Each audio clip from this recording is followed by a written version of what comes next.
Hi there. This is Ryan Schultz, and welcome to Season 2 of the Metaverse Newscast, the show where we interview the people who are working behind the scenes and in front of the camera to build virtual worlds, and the content creators who are also making materials for it.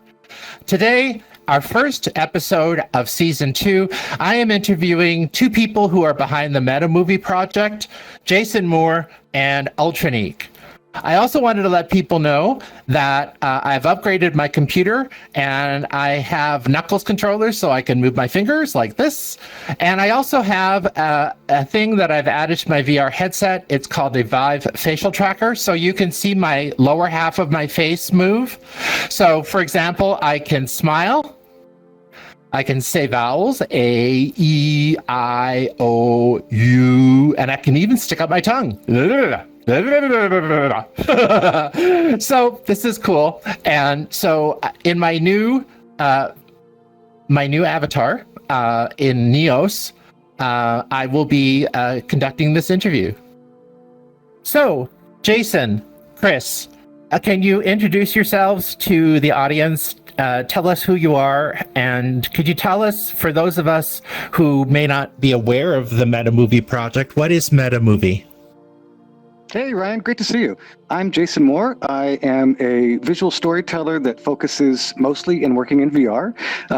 And the MetaMovie project is something that Chris and I and a bunch of other people have been working on for about 5 years. A MetaMovie is a live virtual reality experience where we combine elements of live theater, cinema, video games, and role-playing in order to put our audiences inside a movie. In a MetaMovie, you play a character and you do a little bit of light role playing and you interact with 5 live actors as you go on a really incredible cinematic journey through these amazing virtual spaces and worlds, where we really try to put you in the center of an action adventure sci-fi movie, Alien Rescue. And I've been working with Chris now for many different years. We've done multiple meta movies. Alien Rescue is our first kind of big one. But working with Chris and the cast and the crew and everything has been a real fun journey for us. Awesome. So Chris, how did you get involved with this? I think we have a mutual friend, Andrew William, who introduced me to Jason while it was kind of the height of High Fidelity's heyday with their big giant, avatar, like 400 avatar, in one instance and all that, and I kind of helped Jason finish out one of the meta movies he started over in High Fidelity, and we just hit it off and we've just kind of been making stuff together ever since, which has been super fulfilling for me. And, it helps me expand my skills and do new things and stuff. And I just really enjoy working with Jason and everybody involved in this. Is just a lot of fun. Great.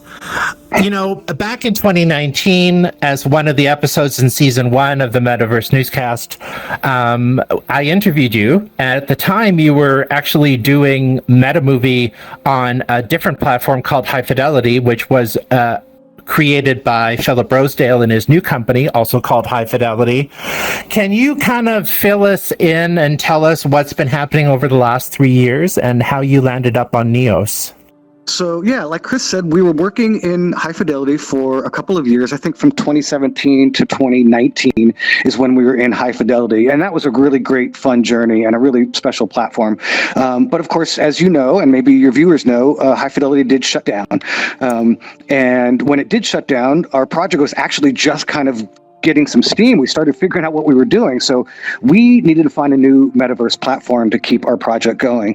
And Chris and I and a few others spent a few months world hopping. We looked at Sansar and VR Chat and AltSpace and Hubs and Neos. And we eventually decided to make Neos our home for a couple of reasons. First of all, I told Chris that when we made Alien Rescue, which was the project that we were about to start working on, that I really wanted the most advanced, most detailed, most interesting avatars that he could make. And with that in mind, I said, I asked him, tell me of all the platforms that we've been to, which one will give you the power to make amazing, incredible avatars? Because that was something very important to me. And he told me that it was Neos. Neos based on, maybe he can explain better, but he said for his needs, Neos was the place to be. So that was kind of a tick in the wind for Neos. And then when we got here and we started talking to people, all of the citizens, the Neosians as I call them, they were all really smart and really creative and really friendly. And I just got a very good vibe from the platform. Later on, I realized that there was all sorts of other things that made Neos really a particularly good fit for our project, specifically the collaborative real-time in-game building. Neos is basically like a game engine that you can build inside of.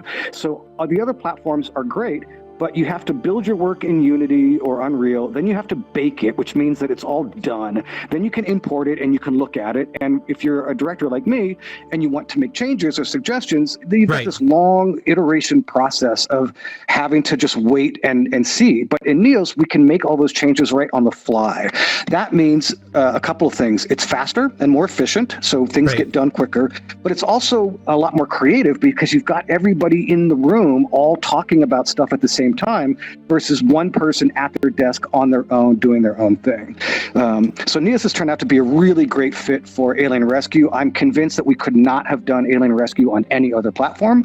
And for the last 3 years, we've been working on this show. It took us about 2 years to put the whole map together. We have 7 massive areas, and those maps took a long time to build out.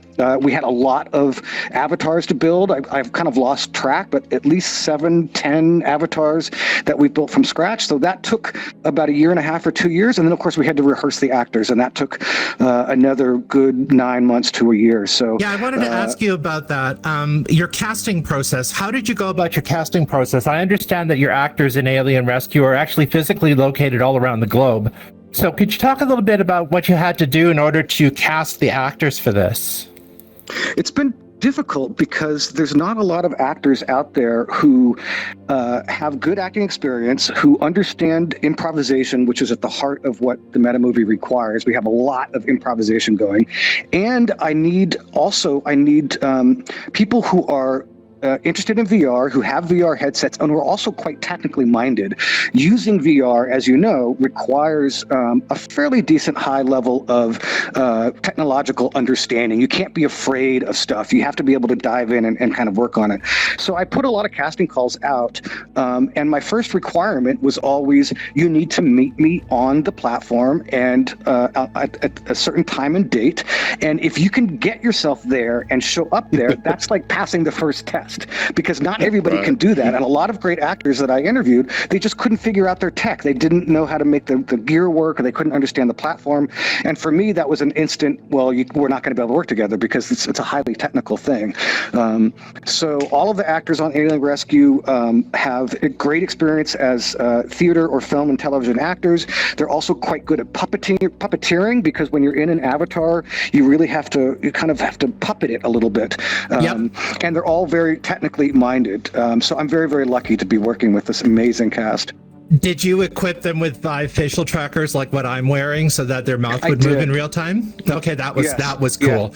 I did want to also ask you face and eye tracking. So I did want to ask you also, you have, one of the key things about Alien Rescue is that the audience actually participates. They don't just watch. They participate, and they can actually shape the storyline. Could you talk a little bit about that? Sure. So one of the things that we really wanted to do with Alien Rescue is to give our audiences as much agency as possible. I believe that the more agency that you give an audience, the more believable the world feels and the more satisfying the experience is. Okay. So what we wanted to do is give them the ability not just to talk to the actors, but also make decisions that affect the story. So we utilized a branching storyline concept, like a choose your own adventure, where you're presented with choices. So, you want to go through that door, you want to go through that door. Do you want to side with this character, the Z character, and kind of go on a heroic journey? Or do you want to be tempted by the kind of outlaw character Baxter and maybe explore a darker side of yourself and explore a more villainous route? So Right. we have multiple branching storylines. We have a bunch of different written endings, and we're also quite flexible in the way we tell the story. So that even if a hero character makes a suggestion that we haven't planned or rehearsed, in most cases we can accommodate that, and we just kind of role play and improvise around them. It's been a really interesting challenge, and it's really quite satisfying. There's never been two Alien Rescue performances that are the same. Every single show is totally different, and that's what's really fun. And that's one of the appealing things. It brings people back. I would assume that you've had some repeat customers as well. Many repeat customers, yeah. I wanted to ask about the wonderful avatars and sets that were created for Alien Rescue. And Chris, I know you were heavily involved in creating these avatars. Could you talk a little bit about the creative process? How did you decide on the avatars that you were going to create? And then what tools did you use to create them? There's a lot of brainstorming at the beginning. I'd meet up with Jason and we'd kind of talk. We'd have the huge script and all the branches and everything laid out. And then we talk about, what is important for this particular scene or what, and we kind of went through that, and the culmination of each of those conversations, that's kind of what led us to hone in on an avatar. And then he would go out and find images on the internet. I go out and find things, and then we'd combine them together, and then we'd meet up in Neos and use the tools and kind of sketch things out. And it was definitely a very collaborative process. And so I would take that and then go back to my desk and kind of run some variations. And I think I feel like I was really good about during the process, here at this stage, if we need to change stuff, so I feel like, Jason and I have a really good collaborative process. And I'm kind of an oddball in this space. I use a piece of software called Modo rather than Blender to do all my modeling, animation, rigging. I originally started out in Maya and ZBrush, and then I actually, tweaked it in Maya and sent it back out. But my personal tastes and the way I like to work and stuff, Modo is a really great cohesive tool where I don't have to worry about what plugins or add-ins or whatever I need to make it work. It does the whole thing. And it's also everybody has their own likes and dislikes. To me, Modo has a very zen, focused, cohesive way about doing things, and its results are very predictable, and the exports, which is always the pain of any VR or game engine. Can I get what I do in this software into this software? That's a huge jump, and I feel like the things that I did in Modo exported the FBX files we needed the cleanest and the most accurate out of everything that we use. So, okay. And, it's been a learning process for me as well. Every time I do it, I'm like, oh, I learned something new. Every single one, it's kind of a new experience. Awesome. I also wanted to ask both of you about the set creation. I don't know how involved you were with that, Chris. Can you talk about the sets for Alien Rescue and Sure. who worked on that and what tools they used and how did that go? So when I first came into Neos and started talking to people, I met some really incredible folks. I met Nexalon, who was back in 2018 or so. He was kind of the community manager. He's now more of a producer. But I met Nex, and I met Aegis Wolf, who's a 3D model maker and Logix programmer, and I met Rushane, who's also a Logix programmer. And Logix is the code, the building Logix is language, the in-game scripting language that Neos uses. Scripting language, that's it. Yeah. So I pitched the idea of Alien Rescue to those guys, and I had a little bit of money from a Kickstarter that I ran, and they really liked the idea, and they thought they all work on the Neos dev team, and so for them it was an opportunity to kind of show off what Neos can do, and also work on a fun creative project. So those three were really the main people behind building out all the sets. Next kind of oversaw everything and provided a really great, strong leadership and vision, and Aegis did most of the 3D model making. He built the Black Hawk spaceship from scratch. It took him almost a year to make. It's Wow. 300 yards long, 300 yards tall. There's over 20 rooms in it. And he also built out all of the Calcite research facility, which is where most of the story takes place. Now, they all had help from a lot of other people in the Neos community. It wasn't just the three of them, but those three really were the core builders. Rue was the one who was building out all of our scripting interactivity stuff, so doors that open or laser blasts or the health system. And together, they worked for hours and hours and hours to bring this whole thing to life. And I'm just incredibly grateful to their talent and their artistry. They're a really great team. But other members of the Neos community have come in and helped out, build out certain things. And it's just, this whole community in Neos is so creative and so talented that we, kind of everybody pitched in a little bit here and there, but those three were the main team.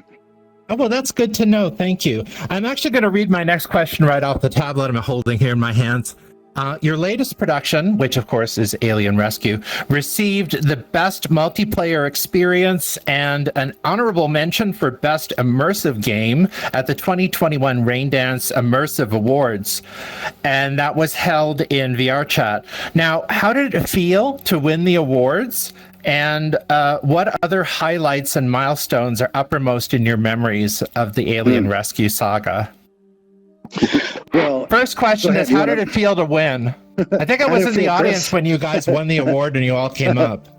Yeah, that was exciting. It was also the Venice Film Festival that year as well that we got invited to. I mean, there's been a lot of Can you talk about that? Can you talk about the Venice Film Festival? That was 2020 though, correct? It was 2020. Yeah, that was 2020. Yeah. So we've been pretty lucky actually that people have responded really favorably to this project, and I'm super grateful to that because anytime you make something, you're not really sure if it's going to work, especially something like this. It's so experimental.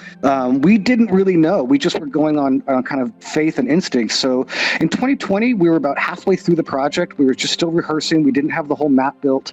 But we met some of the folks from the Venice International Film Festival, and they really liked what we were doing. So they invited us to show Alien Rescue as a work in progress.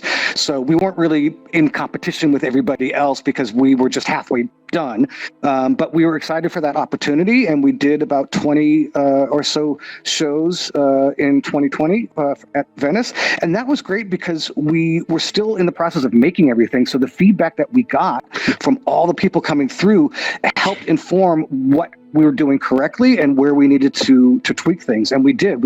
I changed a lot of the experience in Alien Rescue after Venice because of all the things that we learned. So that was really... It sounds like you workshopped it at the Venice Film Festival, which is kind of wild, actually, if you think about it. It is wild, right? Yeah. Totally. Yeah, like you don't usually workshop a work in progress at Venice, but that was our experience. And so from there, we kind of went back to the workshop, and we kept building, and then we were lucky enough to screen at Raindance, where we won those great awards, and that was insane. I mean, that was a real moment. I'll never forget that night of being there and getting that award. That was a really, really amazing time. And we were all there together, so that was a blast.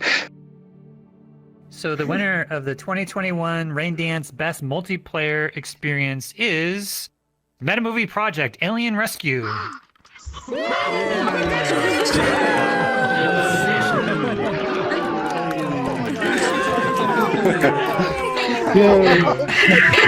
Oh no! Oh my God! Mom's spaghetti! Oh my God! Okay. Oh shit! Oh, come on, guys! Turn your mic off. Oh my God! I'm like. Yeah, flash mic on. I don't know. Holy moly! Yeah.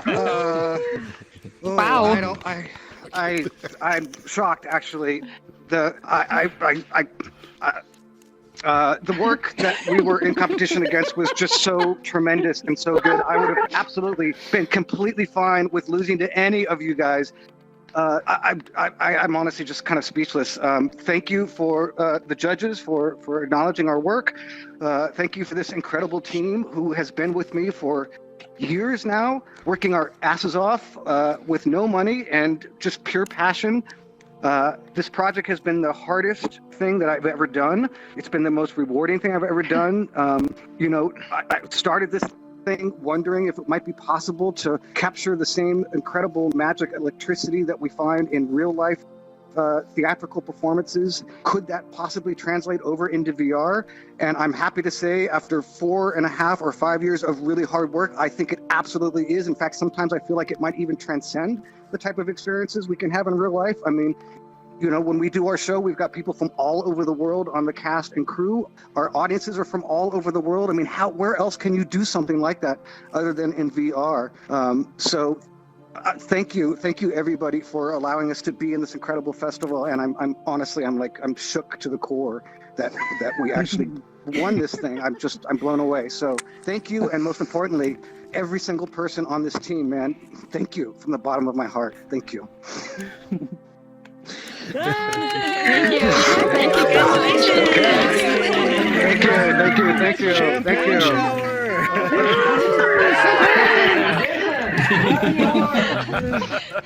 Oh my gosh. We did not to brag or anything, but if you're asking how we're doing, we've done pretty good. After Raindance, we got the best VR experience of the year from XR Must magazine, and that felt really good to be validated in that way. We were finalists at the Producers Guild of America Innovation Award. This is done by the PGA, which is the big American guild for making movies. So we were in competition against all these big names, Apple and Google. We didn't win, but it was fun to be in the mix. And currently we are finalists for the VR Experience of the Year at the VR Awards, which is basically the biggest award show in the industry.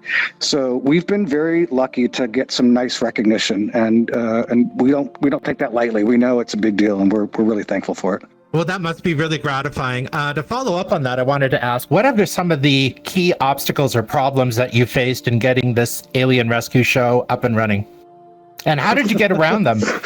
I don't know that we have time to talk about there's a lot. challenges. Oh my God. They don't have time. Okay, obstacles and problems will be show number 2 and in season number 2, okay? Totally. I don't even know where to begin, man. It's so hard. Okay, give us the Reader's Digest version then. Okay, what would you say, Chris? I think after the Venice thing, that really enlightened us to how everyday users that are not big VR people, how they react to things. There was a lot of barf. There was a lot of. I can imagine. There's a lot of things. People who'd never put one of these things on before, and then, it was a lot for some people to take. And there was a part towards the end of it. We wanted some zero gravity flipping around and kind of moving around space. Oh my God. And so we were like, nope, none of that. No, I actually visited, I believe it's in Neos, but I think it's in VR chat as well, like a space station, the International Space Station mock-up, and that had zero gravity where you're kind of tugging and pulling at walls and stuff. Yeah, if you're not an old seasoned hand at this, you can get a VR headset sick real quick. So I'm not surprised there was a bit of barfing involved here. So, excellent. So I'm going to go to my next question here, if you guys don't mind. Sure. Like I said, I don't want to spend the whole show talking about obstacles and problems. Could you tell me about your new multicam live stream MetaMovie productions, which you are apparently broadcasting on Twitch? I have not seen it. And also, my co-producer, Carlos Austin, is working on this with you. Could you talk a little bit about that and what your thinking was? Sure.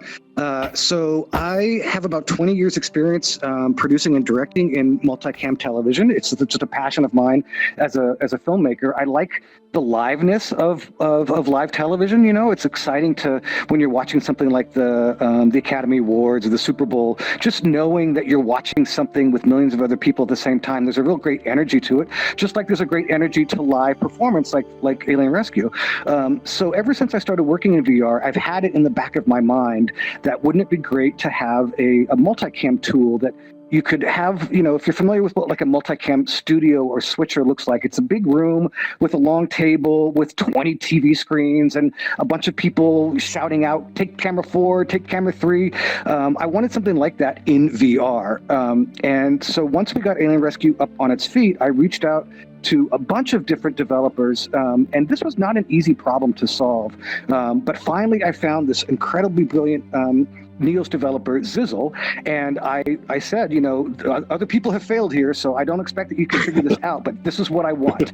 And he figured it out. I don't know how he did it, but he basically created this multicam switcher that is all in VR. It's not desktop at all. It's all in VR. And you have this big set of screens, and you can program all your cameras in, and you can take them live, and you can basically live stream out a curated multi-view video stream, just like you would see on a talk show or an award show or anything else in real life.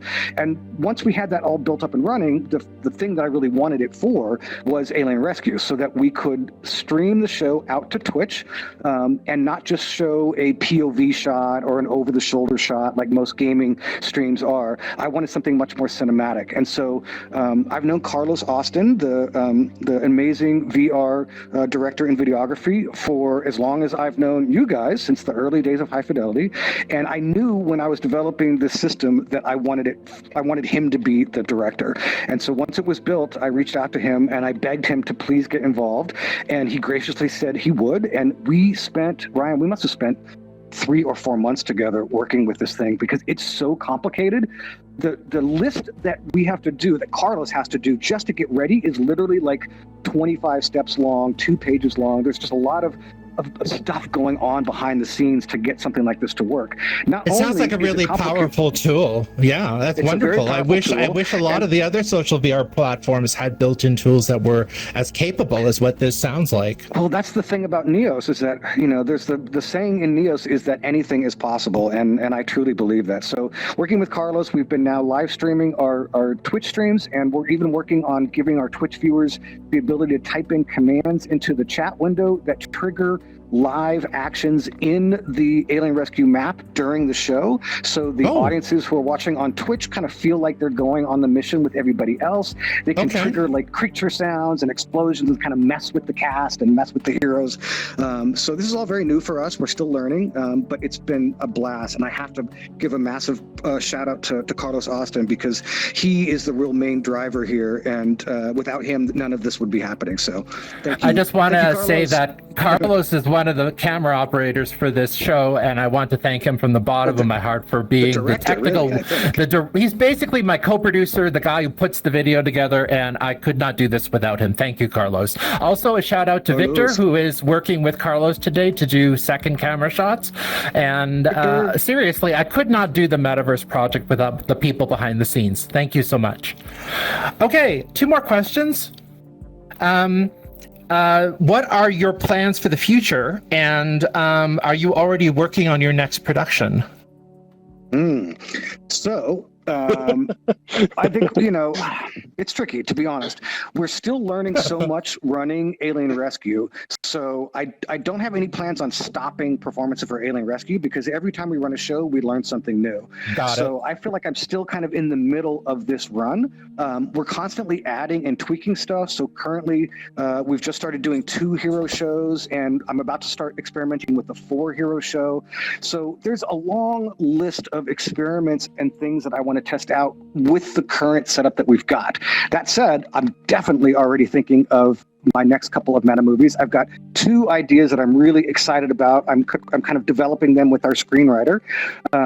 And when the time is right, I'm going to start building on those. But right now, right here, most of my focus is on running these performances. A lot of people have been through the show, but there are still thousands of people who have never heard of us and who've never experienced this. So a lot of my effort is just trying to get the word out so we can keep showing people what this experience is all about. Great. Okay, last question. What advice would you give to somebody that wants to do what you're doing and create immersive theater cinematic experiences in social VR? What advice would you give them? find super talented collaborators. First of all, that's what I would say. Like, Yeah. I've been so lucky to team up with some people who are just so brilliant. And it has been a massive collective effort on this thing. So you need to form like a little crew. I kind of talk about our little family like a little rock band. Like we all do something different. And it's only when we all get together and kind of play our instruments that we make something. So if you're serious about doing something like this, which is really ambitious and complicated, you need to find people who, you need to find a world builder, you need to find avatar people, you need to find somebody who understands story and working with actors, and you got to get that little group together. I think if you have that, that's a good start. What else? And a good director and producer. You have to have somebody who's going to stick with it, has a vision. I bet you can even log the amount of hours you guys rehearsed. I mean, a lot. I mean, this takes some dedication. It's not like I'm going to do it on the weekends. It's like a passion thing, and I think until this space gets bigger and a little more mainstream, we're going to learn new stuff every time we do something. But I mean, I'm thrilled to be a part of this. I mean, I think that's, and kind of looping back to the, what makes Neo special. There's so many things here that you can do that I just cannot attempt to do anywhere else. I mean, VR chat gets a little more advanced all the time, but there's no way I could build something as sophisticated as this and it work in VR chat. I mean, it's just I don't have to worry about how tight my polygon count is, or there's VR chat has like levels of quality that give you a particular rating. Here you can pretty much throw anything in here, and have the same amount of people and it run more smoothly, which I really appreciate about Neos. But again, it's having a good group of people, a good leader, and a good platform, something that you can count on. So I think those three ingredients from my perspective. Well, I can say that I think this is one of the shining successes, both of Neos in particular and of social VR in general. Everyone I tell about Alien Rescue, I say to them, look, you've really got to experience this. I had vivid memories of when I was a part of the audience. And I just wish you guys every success in the future. Like, it would be great if we could see the closing credits room and maybe you could walk me around and show me some of the things. Sure. Would that be okay? Sure. Yeah, we can go whatever you guys want. Closing credits coming up. Stand by. Hi, everybody.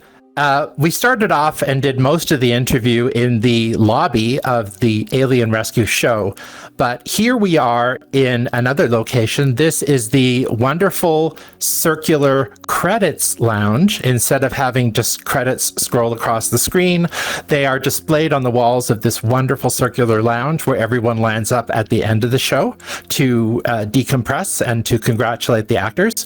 And I'm here again with Jason. Jason, did you want to show us, you and Chris both, show us some of the avatars that were created for this? Sure, I'd love to. We've got tons of great avatars. You can kind of see them over here. Why don't we wander over towards Chris, and that's Bob, the slug monster over there. Let's go over there, and we can have Chris kind of talk to us about what he made here. These are all Chris's creations that we've worked on together, but he built every one of these from scratch. And each one is kind of special and unique in terms of what they do in the story and how they function. And each kind of has a story behind it, right, Chris? In terms of how we made them. And I'll hop in. When Chris is talking about an avatar, I'll hop in so you can kind of see how the avatar works. Where should we start? Excellent. Yeah, Chris, talk about the slug avatar here. It's quite imposing up close, actually. There's a real sense of scale here. I mean, it's a little funny when, like, watch Jason's, when he talks, the mouth is actually articulated so that, like, when he speaks, it, like, moves and everything. Because we weren't 100% Hey there. sure how we were Oh, gonna my use it. God. I'm That's the Bob, slug monster. Oh. This is Yeah. like the carnivorous plant. That's just so wild. Okay, now I see here we've got sort of, it looks like a Roomba or a minion. It's this iRobot, and this iRobot, this is actually what the audience members wear when they are participating in the immersive theater. So can you talk a little bit about this, Chris, and what's special about it? Well, we have multiple versions of this one, like the one that Jason has on. It actually has hands. It has a little bit more activity to it. The ones that the audience members wear are super stripped down so that there's not so many like. I see. So and it's got the flashing lights on it. And that's how they communicate, is through the light interaction. And so this is a much simpler version of that without a lot of the dynamic bones and, articulated things in it. And so, okay. Now, I seem to remember from the show, red light meant no and green light meant yes, right? Yeah, okay. Very effective. This is a way that what we can do is we can bring in our heroes who wear that avatar over there. I'll just jump into it real quick. This is the hero avatar. So they look humanoid and they look normal. They've got a gun and all sorts of stuff. But for our 15 sidekicks who come through the show as well, we put them in these little iBot avatars here. And that way they can take in the scene from wherever they want because they're so small. It's really fun being this size too. Like, you're huge right now. So it's very cinematic. But we don't want everybody talking because it would be a cacophonous mess. So we mute all of the iBots, and we still want them to be able to communicate with the hero and with the other characters. So that's where we came up with the idea of the green and the red flashing lights, so they can have some type of communication without having to talk. Cool. I think it's really impressive. Now, what are these other avatars that you have here on the stage? This is one of the main actors, one of the main characters. She's the Z character who's kind of the mission commander. And this is the only one I think we've done two versions of. The first version was a little, I don't know, it was felt a little too feminine and not as aggressive, and I think adding a little more armor, bigger shoulder pads, she's got a little bit more of an aggressive vibe that kind of matches the character better. Now, I noticed that the hair is actually moves when the avatar moves. It flows. Can you talk a bit about what you had to do to create that? It's just a series of joints in there that you set as dynamic and kind of set through spring and inertia and basic physical characteristics, apply gravity, or however, there's so many options you can do here to get the look that you want with that sort of thing. Okay, so they're joints like the elbow and the shoulder and the hip are joints, right?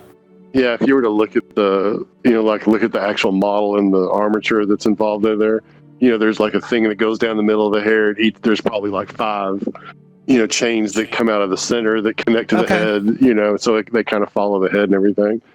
I think it's a very realistic look. And I think it's wonderful. Oh, thank you. Okay, now what about the blue kangaroo here? Yeah, I don't know. I don't remember 100% how we came up with it being a kangaroo. I kind of think I skewed it that way for some reason. Oh, look, there's one of our, if we go over here, we can see a piece of the process that we went through to build these avatars.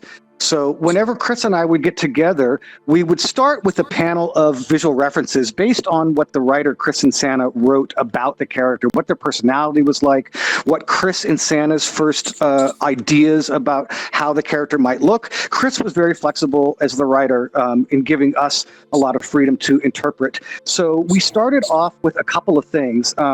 I threw out some images of Joe Rogan because he's kind of a loudmouth. I was wondering if that was Joe Rogan. Yeah, so we started off with like Joe Rogan as just kind of a vibe or a tone because this character is quite the loudmouth.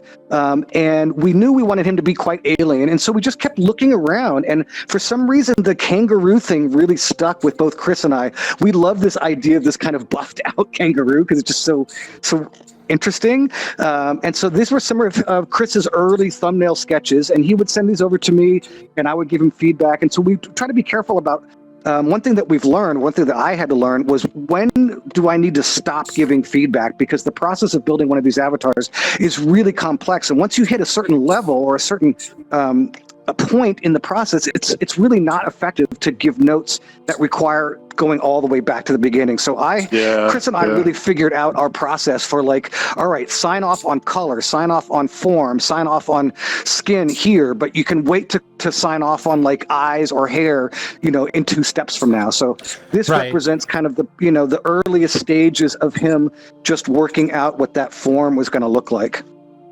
This is amazing. I think it's wonderful that you actually have all these images out here so people can understand the level of detail and the level of work that you had to put into this, Chris. Oh, yeah. Did you... Go ahead. Oh, go ahead.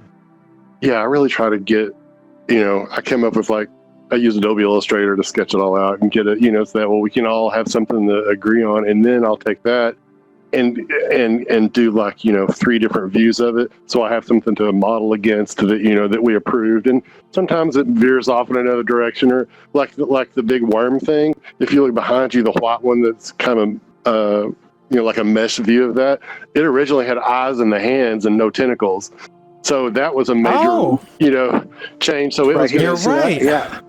It was gonna hold up You're its hands, right. kind of, like that. I think we figured that was a little too cute looking. It didn't look scary enough. So I think we were going for scary with arms and like eyeballs on the end of the arms. But Chris definitely has a tendency to he has such a warm heart that I'm constantly telling him make it scary. And he's like, this is scary. I'm like, that's not scary enough. Right. Make it meaner, make it ugly. Yeah, totally. But a lot of the non-human ones, like you can see like the green stick stuff in this one, that's the armature that this whole thing's attached to. And if you look at it, I mean, they basically all have a human in them, but they're a lot of them is kind of like you put on a headdress or a hat. And so the main part of this creature is connected to the head, kind of like a hat, and all the rest of the joints and stuff are invisible. They don't control anything. But I found that it makes it easier for Neos to figure out where things are when you set up the avatar if you include the entire joint chain. It makes for a more stable thing. Well, I noticed that that wonderful mouth on the giant slug, that's all got like bones and joints, so you have to animate all that. I think that's wonderful. I think content creators who build these wonderful, fantastic avatars, I think you guys are just cutting edge, bleeding edge of art right now, and it's going to be Take a really look at this Zabanager. I think one of the avatars that I'm most proud of Chris's work is this creature over here, this Zabanager creature. I'm going to pop into him. I'll pop it in for you guys. Oh yes, I remember him well. Really amazing. I mean, just look at the way he flies around with the fluidity of it. With the tail. That is amazing. I just love how it's, it's scary, but it has grace. It has this wonderful physical grace, and the tail behind it, it's just wonderful. And what we've been doing go ahead. Oh, I was going to say that the story kind of lends itself to what you described. Like, you're supposed to be kind of intimidated by it, but it's actually a sweet thing that you're trying to, help. So, I mean, I didn't want it to be so terrifying that you're all, I don't want to help that, So it's kind of like a octopus and a praying mantis had a baby. It's kind of a little bit of both in there. I also love the translucent kind of, I don't even know what part of that body, what you call it, the membrane, I guess is what I call it. The membrane, the translucent membrane and the kind of the kind of glowing eyes and tail. I think, there's just so much that you can do. I work really hard. I'm speechless, and I'm not usually speechless. But I mean, I work hard to make sure they're super optimized as much as possible. Like I really try to keep them under, 32,000 to 4,000. I mean, 40,000 polygons. I mean, I really work to keep one material and the minimum amount of, bone. So I mean, and this has been helpful because a lot of these I can just take into Unity, change up the bone structure here, and then it works in VR chat. So there's a lot of, if you optimize it from the get-go, you can recycle it in a lot of different places. Yeah, definitely. I can see that you could use these as starting points for many new avatars. I wanted to ask you, Jason, I know that your actors use the Vive facial tracker like what I'm wearing. Did your actors also use VR headsets with eye tracking, and how did that work? Yes. So I really believe in the power of eye tracking. I think that when you when you connect with another avatar like we are now, and you see the blinking and you see the eyes moving around, I think it makes a really strong emotional connection. Okay. And so I bought 5 Pro eyes for all the actors, and I sent them all out to them all over the place. And then when the Vive facial tracker came around, we integrated that into the workflow as well. And so Chris had to go back actually and retrofit a lot of our avatars because most of them had been made already. So Chris went back in and retooled and refactored. And so now all the avatars in Alien Rescue have eye tracking, have face tracking. And we feel it makes a big difference in presence and suspension of disbelief. Great. Well, that's wonderful. Is there anything else in this wonderful circular credit lounge that you wanted to share with our viewers? Let's see. I'm going to hop into my Bulldog. Yeah, real quick hop so I back can into walk your in. Bulldog avatar so we can... Here we go. Okay. Let's see. What else do we want to show off here? Well, we've got some other amazing avatars, of course, as you can see over here, some Qual. And right behind you, Ryan, is more visual references for all of the labs. So these are images that we would look at when designing everything out. Okay. And let's see. One other thing that I always like to show off, this is the actual Black Hawk spaceship. And it's just scaled down so that we can see it here. If you actually walk in... What, this is actually your stage? This is actually your stage? This is the Black Hawk spaceship. And I can scale it down so you can see it a little bit better. Okay, scale it up again so Carlos can actually get some footage inside so he can show people what it looks like inside. That is amazing. That you can actually resize your stage down to a small ship. You can hold it in your hand or blow it up and it's actually your stage. I mean, that's what's just so incredible about this platform. This little thing right here looks just like a little model ship, right? You can literally just pick it up and hold it. But when we run Alien Rescue, this thing is the size of 2 football fields, and we're all wandering around inside this thing. I mean, this ship right here has 20 rooms inside of it. It's crazy. So I'll send it out here, and we'll start to get it bigger. You can see the bridge right there. You can see like the open areas, and we can make it bigger. And I can make it, to the point where it's like, it's almost life size. Wow. Look at that. See, that's one of the beautiful things about Neos is you have the ability to just, I'm going to change this on the fly. That's a really great thing about Neos. All right.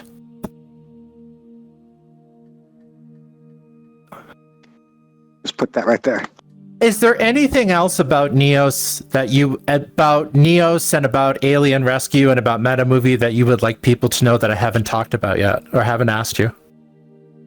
I would encourage people who've seen the show but never checked out Neos to just come over here and try it out if they're looking for a new VR experience. The community here is super friendly. So that's the one takeaway I would say is just, if you've heard about Neos but you have never actually seen it, come on over and just join a world. Public worlds in Neos are very, very safe. Like, sometimes you hear about public worlds in some platforms where it's like you shouldn't go there because screaming kids are going to yell stuff at you. In Neos, we don't really have that vibe because we're so small. So just come over to Neos, go into an open world. People are going to help you and show you around. And then while you're at it, go check out the MetaMovie.com and maybe buy a ticket and come see a show. That would be awesome. And you've got shows coming up in the next little while, I take it? We run shows almost every Saturday in Neos. So we'll be running shows all throughout the end of 2022. There's always tickets available. You can find them on the MetaMovie.com. And what do you ask for people who are going to be coming to a show in Neos? What kind of, what do they need to have a certain kind of headset or? We are PCVR only. Yeah, we're PCVR only. So we don't, our stuff is too big for just a standalone Quest. But if you can tether your Quest to a gaming PC via AirLink or something, which a lot of people do, that's really all you need. You just need a good VR ready computer and a PCVR headset setup. Okay, great. Chris, was there anything that you wanted to add? No, not that I can think of. I'm just very grateful to be a part of this. It's been a really fulfilling thing for me. When I was a kid, I saw the movie Tron, I think in 1982. and I saw that with my dad, and I was like, I want to make clothes for people in the computer. And what, 40 years later, here we are. Awesome. I mean, Awesome. So it That's just so took cool. a while. Great story. That is great. Okay, one of the things that I forgot to mention about Neos is that you can fly, and which is something you can't do in all social VR platforms. And we're actually high above the circular credits lounge. And this is basically me saying thank you for tuning in for the first show of our long-delayed second season of the Metaverse Newscast. I, as always, am your genial host, Ryan Schultz, and I would like to thank Jason and Ultranique Chris for spending their time and answering all my questions and showing us all the wonderful creative work that has gone into the production Alien Rescue. Thank you so much.